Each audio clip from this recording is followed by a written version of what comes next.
Group 4, Presentation, Business Law, Sir Gary Magelso. Unenforceable and void contracts. Voidable contracts. One that is defective by reason of the incapacity or vitiated consent of one. To the parties, it is binding unless annulled by a proper action in court. It is susceptible of ratification. Art 1390. Are those with C possess all the essential requisites of a valid contract, but one of the parties is incapable of giving consent, or consent is vitiated by mistake, violence, intimidation, undue influence, or fraud. Characteristics. A. Effective until set aside. B. May be assailed or attacked only in an action for that purpose. C. Can be confirmed. Note: confirmation is the proper term for curing the defect of a voidable contract. D. Can be assailed only by the party whose consent was defective or his heirs or assigns. What contracts are voidable? A. Minors below 18. B. Insane unless acted in lucid interval. C. Deaf mute who can't read or write. Art 1327. D. In state of drunkenness or hypnotic spell. Art 1328. E. Those who were the consent is vitiated by mistake, violence, intimidation, undue influence or fraud. Art 1390. Unenforceable contracts. One that cannot be enforced unless ratified, valid but cannot compel its execution unless cured or ratified. Once ratified, contracts may then be enforceable. Right to defense of unenforceability. This right is available only to the contracting parties.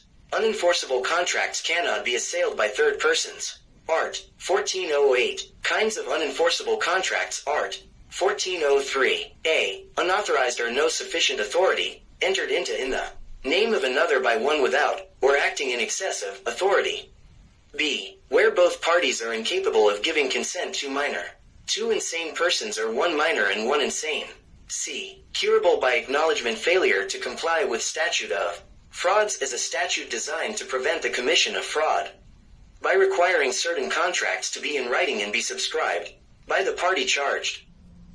Unenforceable contract. An unenforceable contract is a written or oral agreement that will not be enforced by courts. There are many different reasons that a court may not enforce a contract.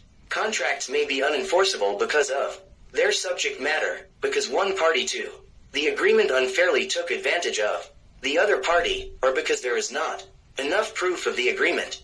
Common examples of unenforceable contracts. Certain agreements are commonly deemed unenforceable due to their nature or the circumstances under which they are made.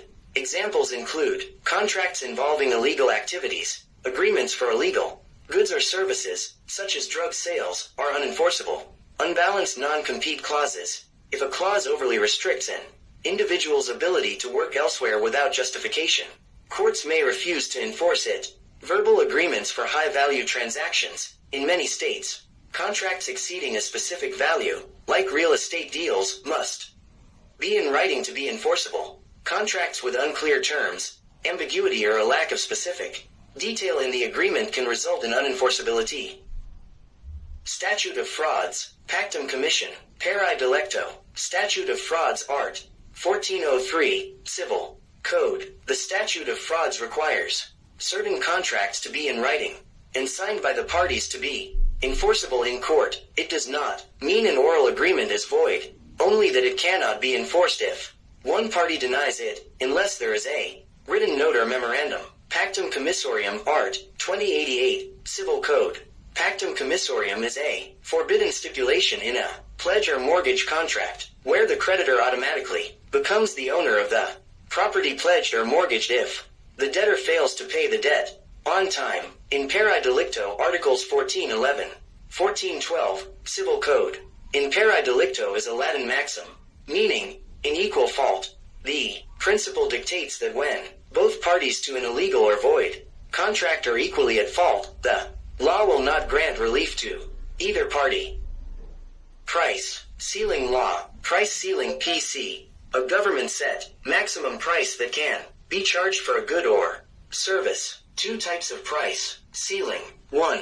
Below equilibrium price. Binding. There is an effect on free market equilibrium. This causes a shortage in the market. 2. Above the equilibrium. Non-binding. No practical effect. Effects of a price ceiling. 1.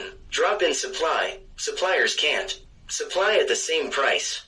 2. Increase in demand because of the drop of the price. 3. This create a shortage. 4. Could create black markets. Thanks for watching. Like, comment, subscribe.